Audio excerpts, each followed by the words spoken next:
റാണുവിന്റെ മകനല്ല, സുധിയുടെ മാത്രം മകനായ രാഹുൽ ദാസ് എന്നറിയപ്പെടുന്ന കിച്ച കാശിന്റെ ഒരു പങ്ക് വാങ്ങിച്ച് തിന്നിട്ട് നിനക്ക് നാണം ഉണ്ടോ കിച്ചു ഇങ്ങനെയൊക്കെ ഇരുന്ന് പറയാനായിട്ട്? അതെല്ലാം വാങ്ങിച്ച് തിന്നിട്ട് ഇപ്പൊ അവളുടെ സബ്സ്ക്രിപ്ഷൻ കാരണം നിനക്ക് അവളെ താല്പര്യമില്ല, വെറുത്തു പോയി. നാണം ഉണ്ടോടാ നിനക്ക്? എന്റെ വാഹനത്തിൽ നിന്ന് MDMA കിട്ടിയായിരുന്നു, അതുകൊണ്ടാണ് പോലീസ് എടുത്തോണ്ട് പോയെന്നൊക്കെ ഉള്ളത്. അതിന് തന്നെ പറയാം വെരി വെരി വെരി സോറി. എന്റെ ഭാഗത്ത് നിന്ന് വന്ന വലിയൊരു മിസ്റ്റേക്ക് ആണ് അത്. അതുപോലെ എല്ലാവർക്കും ഓരോരുത്തരെ പേഴ്സണൽ കാര്യങ്ങൾ ഉണ്ട് ധന്യ. അതിലേക്ക് ചൂഴ്ന്നിറങ്ങാനോ അല്ലെങ്കിൽ അത് കുത്തി മണപ്പിക്കാനോ ആരും വരരുത്. ഓക്കെ, സാരിത KPക്കുള്ള ചുട്ട മറുപടിയാണ് ഞാൻ ഇന്ന് കൊടുക്കാൻ പോകുന്നത്. അവര് കിച്ചുവിനെ കുറിച്ചിട്ട് വളരെ മോശമാക്കിയിട്ട് അവരുടെ ചാനലിൽ അപ്ലോഡ് ചെയ്യുകയാണ്. എല്ലാവരും കിച്ചുവിന്റെ തന്തക്കും തള്ളക്കുമാണ് കമന്റ്. എല്ലാവരും എന്നല്ല, ഒരു 30% ആൾക്കാർ കിച്ചുവിനെ വെറുത്തു. അത്രയും മോശമായിട്ടുള്ള കാര്യമാണ് സാരിത KP ഇന്നലെ പറഞ്ഞത്. അതിനെ തിരുത്തണം, അതിന്റെ സത്യാവസ്ഥ ജനങ്ങൾക്കറിയണം. സാരിത പറയുന്നത് പച്ചക്കള്ളമെന്ന് ജനങ്ങൾക്കറിയണം. കിച്ചുവിന്റെ ഭാഗമാണ് ശരിയെന്ന് ജനങ്ങൾക്കറിയണം. അതുകൊണ്ട് ഈ വീഡിയോ നാലാളിലേക്ക് എത്തണം. കിച്ചുവിനെ ഇഷ്ടമുള്ളവർ ഇപ്പൊ തന്നെ ലൈക്ക് ചെയ്യുകയും ഹൈപ്പ് ചെയ്യുകയും സബ്സ്ക്രൈബ് ചെയ്യുകയും ചെയ്യണം. കാരണം അങ്ങനെ ചെയ്താൽ യൂട്യൂബ് കുറെ പേരിലേക്ക് ഈ വീഡിയോ എത്തിക്കും. ആദ്യം തന്നെ സാരിത KPയോട് ഒരു കാര്യം പറയുകയാണ്. അങ്ങ് വലിയൊരാളാണ്, അങ്ങ് ബിഗ് ബോസ് കണ്ടസ്റ്റന്റ് ആണ്, അങ്ങ് വലിയൊരു ഇന്റർവ്യൂർ ആണ്. അങ്ങയോടൊരു ചോദ്യം. ഇത് ഇന്നലെ രേണു സുധി പുറത്തുവിട്ട സ്ക്രീൻഷോട്ടാണ്. ഇത് എൻ്റെ കണ്ണിൽ കാണുമ്പോൾ പക്ക വ്യാജ സ്ക്രീൻഷോട്ടായിട്ടാണ് തോന്നുന്നത്. ഇത്രയും വലിയ ഒരാളായ നിങ്ങൾക്ക് ഇത് എന്തുകൊണ്ട് മനസ്സിലായിട്ടില്ല? അതായത് ഇതിന്റെ സമയം മൊത്തത്തിലുടായ്പാണ്. 12:20 തന്നെ സബ്സ്ക്രിപ്ഷൻ തുടങ്ങുന്നു, 20 തന്നെ 500 ആവുന്നു, 20 തന്നെ അത് 600 ആവുന്നു, 20 തന്നെ കിച്ചു പൈസ ചോദിക്കുന്നു. എന്തൊരു മറിമായം, എന്തൊരു അത്ഭുതം! അപ്പോൾ ഈ ഒരു പക്ക ഫേക്ക് ആയിട്ടുള്ള സ്ക്രീൻഷോട്ട് എന്തുകൊണ്ടാണ് സാരിത KP നിങ്ങൾ ഇതിനെ ഒരു മറുപടി തരുന്നില്ല? ഇന്നലെ ഞാൻ ഇൻസ്റ്റഗ്രാമിൽ ഈ വീഡിയോ ഇതിന്റെ സത്യാവസ്ഥ പറഞ്ഞു, അതായത് കിച്ചുവിന്റെ ഭാഗം ശരിയാണ്, ഇവർ പക്ക വ്യാജ സ്ക്രീൻഷോട്ട് കൊണ്ടുവന്നു എന്ന് പറഞ്ഞപ്പോൾ 4 ലക്ഷം വ്യൂസ് ആണ് എനിക്ക് കിട്ടിയത്. കുറേ പേര് 90% പേരും അതിന് ലൈക്ക് അടിക്കുകയും നല്ല കമന്റ് തന്നു. ആ ഒരു വീഡിയോ എന്തുകൊണ്ടാണ് നിങ്ങൾ കാണാത്തത്? അതായത് കണ്ടിട്ടും കാണാത്ത പോലെ നടിക്കുന്നതാണോ? അതായത് ഒരാൾക്കൊരു രോഗം വന്നു, ഇപ്പോൾ രേണുവിൻ്റെ അത്രയും വലിയൊരു ക്യാൻസർ രോഗം, എത്രയും പെട്ടെന്ന് ദൈവമേ നീ അതിനെ ആ സുഖം കൊടുക്കണേ എന്ന് പ്രാർത്ഥിച്ചാണ് ഞാൻ ഈ ഒരു കോണ്ടന്റ് ചെയ്യുന്നത്. അങ്ങനെയുള്ള രോഗം ആർക്കും വരരുത്. ഒരു കാര്യം പറയാം, ഒരാൾക്ക് ഒരു രോഗമുണ്ടെന്ന് കരുതിയിട്ട് അവർ പറയുന്നതെല്ലാം നമ്മൾ വിശ്വസിക്കണമെന്നാണോ? ഇന്നലെ അവർ വ്യാജ സ്ക്രീൻഷോട്ട് പുറത്തുവിട്ടതോടെ കിച്ചുവിന്റെ ഇമേജ് ആണ് ഇല്ലാതായത്. ആ പാവപ്പെട്ട ചെറുപ്പക്കാരുടെ ലൈഫ് വെച്ചിട്ടാണ് അവർ കളിച്ചത്. ഓക്കെ, ആ ഒരു കാര്യം അങ്ങ് എന്തുകൊണ്ട് മനസ്സിലാക്കിയിട്ടില്ല? ഓക്കെ, സാരിത KP പറയുന്നത് നമുക്ക് ഒന്നൊന്നായിട്ട് കേട്ടിട്ട് അതിനുള്ള മറുപടി കൊടുക്കാം. ഓക്കെ, ഇങ്ങനൊരു വീഡിയോ ഇനി ചെയ്യണ്ട എന്ന് ഞാൻ കരുതിയിരുന്നതാണ്, പക്ഷെ ചെയ്യാതിരിക്കാനായില്ല മക്കളെ. വേറൊന്നുമല്ല, രേണു സുധിയെ കുറിച്ചാണ്. എനിക്ക് ഏറ്റവും പ്രിയപ്പെട്ട രേണുവിനെ കുറിച്ച്. ഈ അവസ്ഥയിൽ ഇങ്ങനെ അവളെ കുറിച്ച് വീഡിയോകളൊന്നും ചെയ്യേണ്ടെന്ന് ഞാൻ കരുതിയിരുന്നതാണ്, പക്ഷെ എന്നെ കൊണ്ട് ചെയ്യിപ്പിക്കുവാണ്. വേറൊന്നുമല്ല, അവൾ രോഗം ബാധിച്ച് വളരെ ക്രിട്ടിക്കലായിട്ടുള്ള കണ്ടീഷനിലൂടെ കടന്നു പോകുന്നു. ആ സമയത്ത് അവൾക്ക് പ്രിയപ്പെട്ട ഒരാൾ അവളെ കാണാൻ ചെന്നില്ല. അവളെ ഒരിക്കൽ വളർത്തിയ അവളുടെ മകൻ എന്നറിയപ്പെടുന്ന രാഹുൽ ദാസ് എന്ന കിറ്റ്സോ അവളെ കാണാൻ ചെന്നില്ലെന്ന് അവൾ വളരെ ദണ്ണപ്പെട്ട ഒരു വീഡിയോയിൽ ഇരുന്ന് പറഞ്ഞു. എന്റെ പൊന്നു സാരിത, ഒരു കാര്യം പറയാം. എന്തുകൊണ്ടാണ് രാഹുൽ ദാസ് എന്ന കിച്ചു കാണാൻ പോവാത്തത്? അതിന്റെ ക്ലിയർ ആയിട്ടുള്ള കൃത്യമായിട്ടുള്ള തെളിവല്ലേ കിച്ചു ഇന്നലെ പുറത്തുവിട്ടത്? അതായത് പുറത്തിറങ്ങി നടക്കാൻ പറ്റുന്നില്ല ആ പാവപ്പെട്ട മനുഷ്യന്, കിച്ചുവിന്. ഇങ്ങനെയുള്ള കോപ്രായം ചെയ്യുന്നത് കൊണ്ട് അവൻ മാന്യമായിട്ടാണ് രേണുവിനോട് പറഞ്ഞത് ഈ പരിപാടി നിർത്തണമെന്ന്. അപ്പൊ രേണു എന്താണ് പറഞ്ഞത്? എനിക്ക് ഇഷ്ടം പോലെ പൈസ കിട്ടുന്നുണ്ട്, നിർത്താൻ താല്പര്യമില്ല എന്ന്. അവന്റെ ഭാവി നിങ്ങൾക്കൊക്കെ ഒരു പക്ഷെ അറിയത്തില്ലായിരിക്കും. മാന്യമായിട്ട് ജീവിക്കുന്നവർക്ക് ഇത് വലിയ പ്രശ്നം തന്നെയാണ് ഇങ്ങനെയൊക്കെ ചെയ്യുന്നത്. ഓക്കെ, ആ ഒരു സത്യം നിങ്ങൾ മനസ്സിലാക്കണം. ബാക്കിയും കൂടി കേട്ട് നോക്കാം. ഇത് രേണുവിന്റെ മകനല്ല, സോറി ക്ഷമിക്കണം കേട്ടോ, എനിക്കൊരു തെറ്റ് പറ്റി. റാണുവിന്റെ മകനല്ല, സുധിയുടെ മാത്രം മകനായ രാഹുൽ ദാസ് എന്നറിയപ്പെടുന്ന കിച്ച കാണാൻ ചെന്നില്ല. ഓക്കെ, സുധിയുടെ മാത്രം മകനായ കിച്ചു എന്തിന് വേറെ ഒരാളെ കാണാൻ പോകുന്നു? നിങ്ങൾ തന്നെ പറയുന്നുണ്ട് രേണുവിന്റെ മകനല്ല, സുധിയുടെ മാത്രം മകൻ എന്ന് പറയുന്നത്. അപ്പൊ സുധിയുടെ മാത്രം മകന് എന്ത് അവകാശമാണ് ഈ പറയുന്ന രേണുവിനെ പോയി കാണാൻ? ബാക്കിയും കൂടി കേട്ട് നോക്കാം. ഋത്തപ്പനെ കാണാൻ വന്നില്ല, ഞാൻ ഇത്ര ഒരു അവസ്ഥയിൽ കിടന്നത് സ്വാഭാവികമാണ്. നമ്മുടെ ജീവിതം തുലാസിൽ നിൽക്കുമ്പോൾ, നമ്മുടെ ജീവൻ തുലാസിൽ നിൽക്കുമ്പോൾ നമുക്ക് പ്രിയപ്പെട്ടവരൊന്ന് കാണാൻ വന്നിരുന്നെങ്കിൽ എന്ന് ആഗ്രഹിച്ചു പോകും. അവളതൊരു പരാതിയായിട്ടല്ല, അവളൊരു പരിഭവമായിട്ടാണ് അത് പറഞ്ഞത്. ഒരു കാര്യം പറയാൻ സാരിത KP, ഇത്തിരിയെങ്കിലും അറിഞ്ഞിട്ട് വേണം വീഡിയോ ഇടാൻ. ഓക്കെ, അതായത് ഈ പറയുന്ന ഋതപ്പനെ നമ്മുടെ കിച്ചു മാളിൽ കൊണ്ടുപോയി സിനിമ കാണിക്കുന്നതും അവിടെ ഗെയിം കളിപ്പിക്കുന്നതും എൻ്റെ കണ്ണോടെ ഞാൻ കണ്ടതാണ്. വർഷങ്ങൾക്ക് മുമ്പൊന്നുമല്ല, ഈ അടുത്തിട്ട്. നിങ്ങളൊക്കെ ആരുടെ കയ്യിൽ നിന്ന് പൈസ മേടിച്ച് വീഡിയോ ഇടുന്ന പോലെയാണ് എനിക്ക് പേഴ്സണലി തോന്നുന്നത്. ബാക്കിയും കൂടി കേട്ട് നോക്കാം.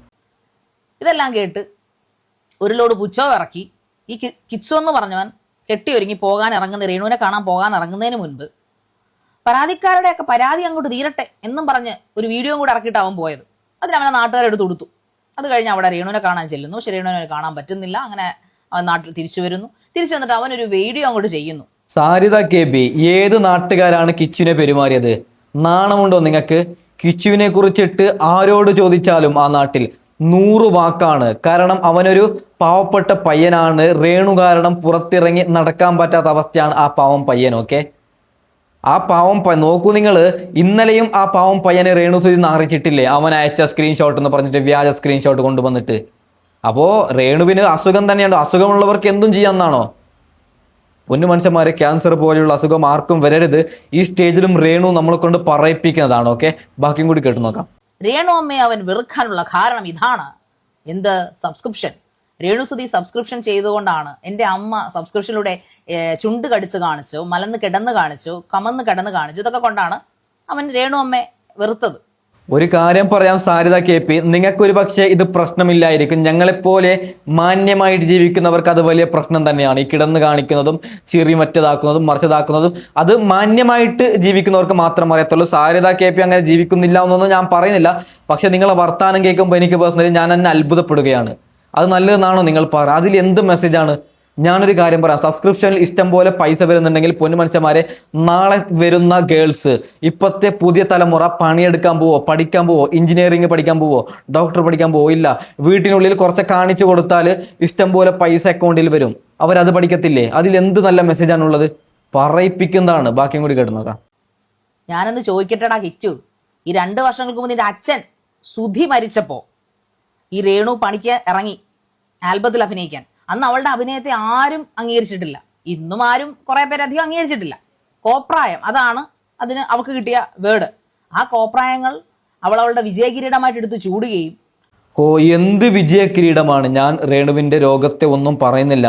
ഇവരിങ്ങനെ പറയുന്നത് കിച്ചുവിനെ കൊണ്ട് കിച്ചുവിനെ കുറിച്ചിട്ട് വളരെ മോശമായിട്ട് പറയുന്നത് കൊണ്ട് മാത്രമാണ് ഈ ഒരു വിഷയത്തിൽ ഇടപെടുന്നത്. ഓക്കെ, അതായത് രേണു വലിയ എന്തോ പുണ്യം ചെയ്തു എന്നാണ് ഇവിടെ സാരിത KB പറയുന്നത്. അവൾക്ക് വലിയ എന്തോ അവാർഡ് കിട്ടിയതുപോലെ. ഇപ്പോഴും അത് കോപ്രായമായിട്ടാണ് ഞങ്ങൾ കാണുന്നത്. ബാക്കിയും കൂടി കേട്ടു നോക്കാം. അവളെ ഇഷ്ടപ്പെടാത്തവരെ കൊണ്ട് അവളെ വൈറലാക്കുകയും ചെയ്ത് മിടുപിടിക്കുകയാണ് രേണുസുതി. അതിനകത്ത് നമ്മൾ കാശുണ്ടാക്കി. ആ കാശിന്റെ അങ്ങനെ ചുണ്ട് കടിച്ചും കോപ്രായം കാണിച്ചു എന്നൊക്കെ നീ പറയുന്ന ആ എക്സ്പ്രഷൻസ് കാണിച്ചിട്ട് തന്നെയാടാ അവൾ ആൽബങ്ങളിൽ അഭിനയിച്ചും സബ്സ്ക്രിപ്ഷൻ ഉണ്ടാക്കിയും കാശുണ്ടാക്കിയത്. ആ കാശിന്റെ ഒരു പങ്ക് വാങ്ങിച്ച് തിന്നിട്ട് നിനക്ക് നാണം ഉണ്ടോ കിച്ചു? നിങ്ങളൊക്കെ മനുഷ്യന്മാരാണോ? അതായത് രേണുവിന്റെ സബ്സ്ക്രിപ്ഷൻ പൈസ കിച്ചു മേടിച്ച് കഴിച്ചു എന്നാണ് ഇവിടെ സാരിത KB പറയുന്നത്. നീ കണ്ടിനോ? നിനക്ക് അങ്ങനെ തന്നെയാണ് സാരിത KBയോട് ചോദിക്കാനുള്ളത്. വളരെ മോശമാണ്. എന്തൊക്കെയായി വിളിച്ച് പറയുന്നതല്ലേ? ബാക്കിയും കൂടി കേട്ടു നോക്കാം. ഇരുന്ന് പറയാനായിട്ട് ഞാൻ സാക്ഷിയാണ്. രാഹുൽ ദാസ്, ഞാൻ സാക്ഷിയാണ്. ബിഗ് ബോസിന്റെ സമയത്ത് രേണുസുതി എന്നെ നിനക്ക് അയച്ചിരുന്ന പൈസയുടെ സ്ക്രീൻഷോട്ടുകൾ കാണിച്ചിട്ടുണ്ട്. ഇത് രേണു പറയേണ്ടതാ, പക്ഷെ അവളത് പറഞ്ഞില്ല. അവൾക്ക് ആത്മാഭിമാനമുണ്ട്. പക്ഷെ ഞാൻ പറയും, കാരണം എന്നെ കാണിച്ചിട്ടുണ്ട് അവള്. ഞാൻ ഇരിക്കുമ്പോൾ എൻ്റെ മുമ്പിൽ നീ പലവട്ടം അവളെ വിളിച്ചിട്ടുണ്ട്. അപ്പോഴൊക്കെ അവള് തലേക്ക് വെച്ച് എൻ്റെ പൊന്നു ശാരി കാശിനാടി കിടന്ന് വിളിക്കുന്നത് 1, 2, 100, 500 അല്ല അന്ന് രാഹുൽദാസിന് വേണ്ടിയിരുന്നത്. 2000, 3000, 4000, 5000 ആ കണക്കേ ഉള്ളൂ. എന്താ അല്ലേ? രേണുവിന്റെ യഥാർത്ഥ ക്യാരക്ടർ മനസ്സിലായല്ലോ. അതായത് ഇവർ തമ്മിൽ, അതായത് കിച്ചും രേണു ഒരു പ്രശ്നവും ഇല്ലാത്ത സമയത്ത് കിച്ചു പൈസ ചോദിച്ചപ്പോൾ എല്ലാവരോടും പറയുന്നു രേണു, അതാ എന്നോട് പൈസ ചോദിക്കുന്ന സാരി, വല്ലാത്തൊരു അവസ്ഥ തന്നെയാണ്, 3000, 4000 വെച്ച് കിച്ചു ചോദിക്കുന്നു എന്ന് രേണു പറഞ്ഞു എന്നാണ് ഇവിടെ സാരിത പറയുന്നത്. അതിൽ നിന്ന് തന്നെ എന്തൊരു അമ്മയാണ്! ഒരമ്മ അങ്ങനെ പറയോ? എന്തെങ്കിലും ഒരു ആവശ്യത്തിന് പൈസ ചോദിച്ചിട്ടുണ്ടെങ്കിൽ ഇല്ല, ഇതൊക്കെ സ്ക്രിപ്റ്റഡ് ആയിട്ടുള്ള വാക്കുകളാണ്. എന്നാലും ഞാൻ പറയുകയാണ്, കിച്ചു എങ്ങാനും പൈസ ചോദിച്ചിട്ടുണ്ടെങ്കിൽ പൊന്നു മനുഷ്യന്മാരെ അതിന് 4 ആളോട് പറയുന്നത് എത്ര നല്ല ഒരു ക്യാരക്ടറാണല്ലേ.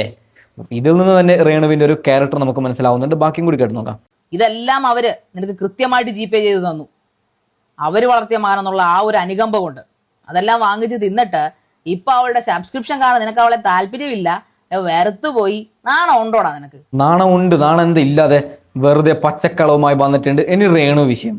പൊന്നുമനുഷ്യന്മാരെ, രേണു ഭയങ്കര സ്റ്റോറിയാണ് ഇപ്പോൾ. അതായത് നെഗറ്റീവ് കമന്റ് ആരൊക്കെ ഇടുന്നുണ്ട്, അവരുടെ ഫോട്ടോ ഇങ്ങനെ പബ്ലിക്കായിട്ട് സ്റ്റോറിയിൽ വെക്കുന്നു. അതേ രേണുവിനോട് ഒരു കാര്യം പറയാം, ഈ വ്യാജ സ്ക്രീൻഷോട്ട്, അതായത് ഞാനിങ്ങനെ ഓപ്പൺ ആയിട്ടാണ് ഇന്നലെ ഫേസ്ബുക്കിലും യൂട്യൂബിലും ഇൻസ്റ്റഗ്രാമിലും വീഡിയോ ഇട്ടത്, നിൻ്റെത് വ്യാജ സ്ക്രീൻഷോട്ട് എന്ന്. അതിനെന്തുകൊണ്ടാണ് നീ റീപ്ലൈ തരുന്നില്ല? വേറെ നെഗറ്റീവ് കമന്റ് ഇടുന്നവരെ ഫോട്ടോ വെച്ച് സ്റ്റോറി ഇടാനൊക്കെ പറ്റുന്ന രേണുവിന് ആ വ്യാജ സ്ക്രീൻഷോട്ടിനെ കുറിച്ചിട്ട് എന്തുകൊണ്ടാണ് നീ റീപ്ലൈ തരാത്തത്? പൊന്നു മനുഷ്യന്മാരെ, നമുക്കിനെ ഹെലനോസ് പാട്ട വിഷയത്തിലേക്ക് കടക്കാം. ഇന്നലെ ഹെലനോസ് പാട്ടയെ മറ്റേ പോലീസ് പിടിച്ചിട്ട് കേസായ സംഭവം, വെള്ളമടിച്ച് കാർ ഓടിച്ചത് വലിയ വിവാദമാണ്.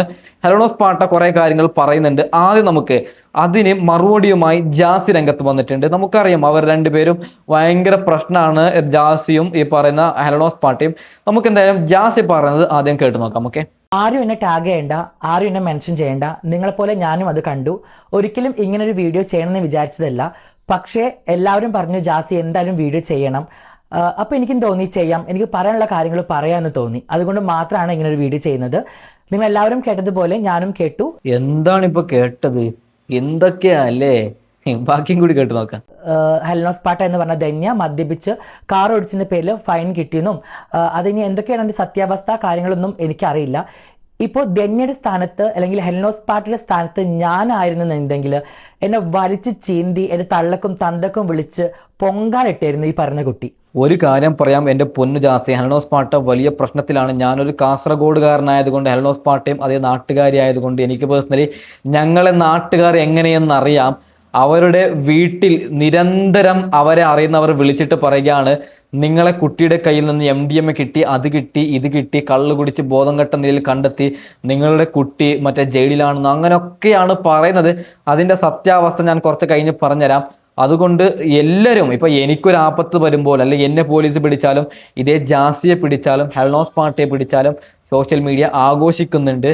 അപ്പോൾ നീ പറയണ്ട നിന്നെ മാത്രം ആക്രമിക്കുന്നു എന്ന്. ഓക്കെ, ബാക്കിയും കൂടി കിടന്നു അല്ലേ? പക്ഷേ ഞാൻ ഒരിക്കലും അങ്ങനെ ചെയ്യുന്നില്ല. കാരണം എൻ്റെ വീട്ടിലും എൻ്റെ കുടുംബത്തും എൻ്റെ അച്ഛനും അമ്മയും ഒന്നും എന്നെ അങ്ങനെയല്ല പഠിപ്പിച്ചിട്ടുള്ളത്. തെറി പറഞ്ഞിട്ടുണ്ട്. പിന്നെ എങ്ങനെയാണ് പഠിപ്പിച്ചത്? സ്വന്തം അമ്മ, അതായത് ജാസിയുടെ സ്വന്തം ഉമ്മ ജസീൽ എന്ന ചെറുപ്പക്കാരനാണ്. ഇപ്പോൾ പെണ്ണായിട്ടാണ് ജീവിക്കുന്നത്. ഞാനൊന്നും ഇവരുടെ കമ്മ്യൂണിറ്റിയെ ഒന്നും പറയാൻ ആഗ്രഹിക്കുന്നില്ല. ഞാനൊരു കാര്യം പറയാം, സ്വന്തം ഉമ്മ കരഞ്ഞ് കാല് പിടിക്കുന്ന ഒരു രംഗങ്ങളൊക്കെ നമ്മൾ കണ്ടതാണ് ജാസിയുടെ. എൻ്റെ മോളെ, എൻ്റെ മോനെ, നീ ഇങ്ങനെ ഈ ഒരു വേഷം കെട്ടണ്ടെന്നൊക്കെ പറഞ്ഞിട്ട് എന്തിനു വേണം? ആഷിഖിൻ്റെ ഉമ്മ കരഞ്ഞുകൊണ്ടല്ലേ ഈ ജാസിയോട് പറഞ്ഞത് ഈ ഒരു വേഷം മാറ്, പിന്നീട് ആഷിഖെ പൊന്നുമോനെ വാ ഇവളുടെ കൂടെ നിൽക്കണ്ടെന്നൊക്കെ. അപ്പോൾ അവരുടെ കണ്ണുനീരിനൊക്കെ വില കൊടുക്കാത്ത നിങ്ങൾ എന്തിൻ്റെ അടിസ്ഥാനത്തിലാണ് നിങ്ങളെ കുടുംബക്കാരും നിങ്ങളെ പേരൻസിനെ കുറിച്ച് പറയാൻ? നിങ്ങൾക്ക് അധികാരമില്ല എന്നേ ജാസിയോട് ഞാൻ പറയാം. ഓക്കെ, ബാക്കിയും കൂടി കേട്ടുനോക്കാം. പക്ഷെ ഇങ്ങനെ തിരിഞ്ഞ ഒരിക്കലും പറഞ്ഞിട്ടില്ല. ധന്യ, ഇത് നിനക്കാണ്. ഒരുപാട് നീ എൻ്റെ മനസ്സ് വേദനിപ്പിച്ചിട്ടുണ്ട്. ഞാൻ വിളിക്കുന്ന ദൈവത്തിന് അല്ലെങ്കിൽ എൻ്റെ പടച്ചോന് ശക്തിയുണ്ട്. അതാണ് ഇപ്പോൾ ഇങ്ങനെ കാണിച്ചത്. ഒരു കാര്യം പറയാം, നിന്നെ എന്ത് വേദനിച്ചു എന്നാണ് നീ പറയുന്നത്? അതായത് വീഡിയോ കോൾ ചെയ്തിട്ട് പ്രൈവറ്റ് പാർട്ട് കാണിച്ചാൽ എന്താവും പൊന്നു മനുഷ്യന്മാരെ? അതായത് ഈ സാധനമുണ്ടല്ലോ, ജാസി എന്ന സാധനം ഹെലനോസ് പാട്ടയ്ക്ക് വീഡിയോ കോൾ ചെയ്തിട്ട് ഞാനൊന്നും പറയുന്നില്ല എൻ്റെ പൊന്നു മനുഷ്യന്മാരെ. നമ്മളൊരു പ്രൈവറ്റായി വെക്കേണ്ട നമ്മുടെ പേഴ്സണൽ കാര്യങ്ങളൊക്കെ ഓപ്പണായി കാണിച്ചാൽ എന്തായിരിക്കും? അതിനെ ഹെലനോസ് പാട്ട പൊട്ടിത്തെറിച്ച് കൊടുത്തിട്ടുണ്ട്. അതിന്റെ ദേഷ്യമാണ് ഈ തീർക്കുന്നത്. ഓക്കെ, ബാക്കിയും കൂടി കേട്ട് നോക്കാം. കർമ്മ എന്ന് പറഞ്ഞ സംഭവം ഉണ്ട് മോളെ. ഇപ്പൊ നിനക്ക് മനസ്സിലായില്ലേ? എനിക്ക് വേണമെങ്കിൽ നീ പറഞ്ഞതുപോലെ ഒരുപാട് ഹട്ടഹിച്ചിട്ടും പരിഹസിച്ചിട്ടും ഒക്കെ വീഡിയോ ചെയ്യാം. പക്ഷേ എനിക്ക് അതിൻ്റെ ഒരു റീച്ചോ അല്ലെങ്കിൽ ഒരു എന്താ പറയുക എൻ്റെ ഫോളോവേഴ്സ് കൂട്ടാനോ എനിക്കത് ചെയ്യേണ്ട ആവശ്യമില്ല. നല്ല കോമഡി വീഡിയോസും നല്ല വീഡിയോസും ചെയ്താൽ ആൾക്കാർ ഏറ്റെടുക്കും. പിന്നെ നീ പറഞ്ഞു ആഷിൻ്റെയും എൻ്റെയും ബന്ധം. സ്വന്തം വീട്ടിൽ നിന്ന് അച്ഛനെയും അമ്മനെയും ഉപേക്ഷിച്ച് ഒരു ആണിൻ്റെ കൂടെ ഇറങ്ങിപ്പോയ നീ എന്ത് അധികാരത്തിലാണ് അത് പറഞ്ഞത്? അല്ല, ഇതാരാണ് പറയുന്നത്? ജാസിയാണ്. എന്താ അല്ലേ? നിന്റെ സ്വന്തം ഫാമിലി എങ്ങനെയാണെന്ന് ജസ്റ്റ് ഒന്ന് നോക്കുന്നത് നല്ലതായിരിക്കും. ഓക്കെ, ബാക്കിയും കൂടി കിടന്നതാണ്. പിന്നെ വേറൊരു കാര്യം പറയട്ടെ, ഇപ്പം നിങ്ങൾ പേച്ചപ്പായൊന്നും എനിക്കറിയില്ല. എന്തുകൊണ്ടാണ് നിന്റെ ഭർത്താവ് ഒരിക്കലും നിന്റെ ഫാമിലിയെ കൂടെ ഒരു വീഡിയോ എടുത്തത്? ഓക്കെ, അതൊക്കെ നിങ്ങളുടെ പേഴ്സണൽ കാര്യമാണ്. അതുപോലെ എല്ലാവർക്കും ഓരോരുത്തരുടെ പേഴ്സണൽ കാര്യങ്ങളുണ്ട് ധന്യ. അതിലേക്ക് ചൂഴ്ന്നിറങ്ങാനോ അല്ലെങ്കിൽ അത് കുത്തി മണപ്പിക്കാനോ ആരും വരരുത്. ഇപ്പോൾ എനിക്ക് സത്യം പറഞ്ഞാൽ ഇതിൽ എൻ്റെ ഒരു ശത്രുവാണെന്നൊന്നും ഞാൻ ഒരിക്കലും വിചാരിക്കില്ല. എൻ്റെ ശത്രുവിനൊരു ഇത് വന്നു എന്നൊന്നും ഞാൻ വിചാരിക്കുന്നില്ല. ഞാനൊരു കാര്യം പറയാം.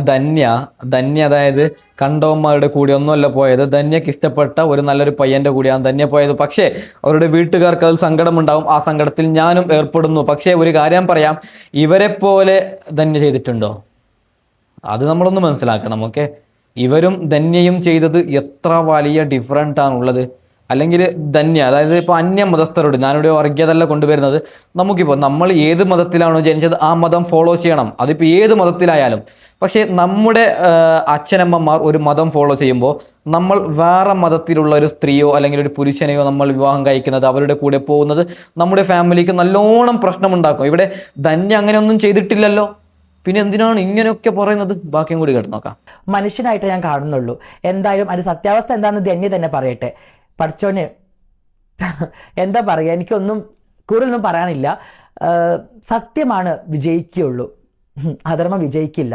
സത്യമേവ ജയതേ, അത്രേ എനിക്ക് പറയാനുള്ളൂ. എല്ലാവരും പറഞ്ഞൊരു പൊന്നുസഖിയൊക്കെ കളിക്കണമെന്ന്, എന്തിന്? അതിൻ്റെ ആവശ്യം വരുന്നില്ല. ഇന്നല്ലെങ്കിൽ നാളെ എന്തായാലും ആരുടെ ഭാഗത്താണോ തെറ്റ്, അല്ലെങ്കിൽ ആരാണോ തെറ്റ് ചെയ്തത്, ആ ദൈവം കൊണ്ടുവരിക തന്നെ ചെയ്യും. എന്തൊക്കെയാ പറയുന്നതല്ലേ? ജാസിയുടെ വർത്താനം കേട്ടാൽ നമ്മൾ വിചാരിക്കണം വലിയൊരു പുണ്യാളത്തിയായിട്ടുള്ള ഒരു സ്ത്രീ എന്ന്. ഓക്കെ പൊന്നു മനുഷ്യന്മാരെ, ഇനി ഹെലനോസ് പാട്ട ചിരഭാഗം പറയുന്നുണ്ട്, നമുക്കത് കേൾക്കാം. ഓക്കെ, എന്റെ വാഹനത്തിൽ നിന്ന് MDMA കിട്ടിയായിരുന്നു, അതുകൊണ്ടാണ് പോലീസ് എടുത്തോണ്ട് പോയെന്നൊക്കെ ഉള്ളത്. അതിന് തന്നെ പറയാം വെരി വെരി വെരി സോറി. എന്റെ ഭാഗത്ത് നിന്ന് വന്ന വലിയൊരു മിസ്റ്റേക്ക് ആണത്. ഒരു കാര്യം പറയാം ഹെലനോസ് പാട്ട, നിന്നെ പോലീസ് പിടിച്ചത് കള്ളു കുടിച്ച് ഡ്രൈവിംഗ് ചെയ്തു എന്നാണ്. ഇവിടെ ഇങ്ങനെ പറയണ്ടായിരുന്നു. അതായത് ഒരു എക്സ്പ്ലെയിൻ ആക്കാൻ വേണ്ടിയാണ് പറഞ്ഞത് എൻ്റെ കാറിൽ നിന്ന് MDMA കിട്ടിയെന്ന്. പക്ഷേ കുറേ പേര് അത് പ്രചരിപ്പിക്കുന്നത് നിന്റെ ഈ ഭാഗം, ഇപ്പം ഞാൻ വെച്ച ഈ ഭാഗം, ഇത്ര ഭാഗം കട്ട് ചെയ്തിട്ട് ഹെലനോസ് പാട്ടയുടെ കയ്യിൽ നിന്ന് MDMA കിട്ടി, അവൾ തന്നെ സമ്മതിക്കുന്നു എന്ന്. നമ്മൾ വാക്ക് പറയുമ്പോൾ ഇത്തിരി സൂക്ഷിക്കുന്നത് നല്ലതായിരിക്കും. ഓക്കെ, ഇത് ഒന്നും കൂടി പറയുകയാണ്, ഹെലനോസ് പാട്ടയുടെ കാറിൽ നിന്ന് അങ്ങനെ ഒരു സാധനമൊന്നും കിട്ടിയിട്ടില്ല. അവർ തന്നെ സമ്മതിക്കുന്നുണ്ട്, നിങ്ങൾക്ക് വീഡിയോയിൽ അറിയാൻ പറ്റും. ബിയർ അടിച്ചത് കൊണ്ടാണ് പോലീസ് പിടിച്ചത് എന്നാണ് അവർ പറയുന്നത് ഹെലനോസ് പാട്ട.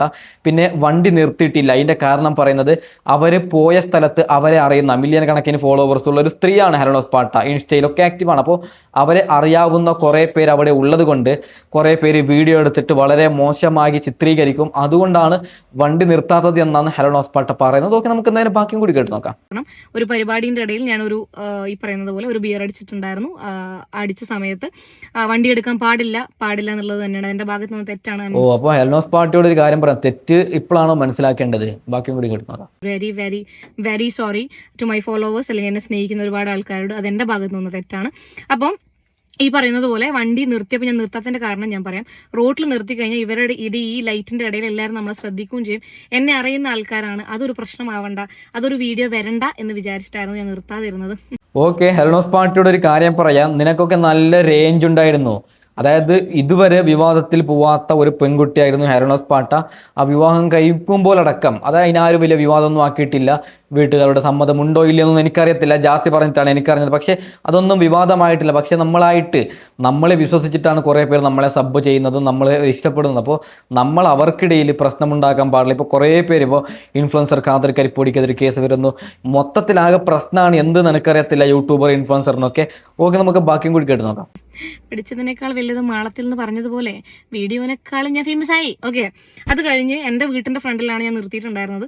പോലീസുകാർ വളരെ മാന്യമായിട്ട് മദ്യപിച്ചിട്ടാണോ ഉണ്ടായിരുന്നെന്ന് ചോദിച്ചു. ആന്ന് പറഞ്ഞു. അപ്പൊ അവര് ഈ പറയുന്ന പോലെ പെറ്റി അടിക്കണം എന്നുണ്ടെങ്കിൽ ആ ഊതുന്ന സാധനത്തിൽ ഊതണം. ഊതുന്ന സാധനം നീ ഊതിയോ? ബാക്കിയും കൂടി കേട്ട് നോക്കാം. അതെടുത്തിട്ട് വരാമെന്ന് പറഞ്ഞു. അതെടുത്തിട്ട് വന്നു, ഊതി. അത് കഴിഞ്ഞ് ഇത് കോടതിയിൽ അടച്ചാൽ മതി എന്ന് പറഞ്ഞു.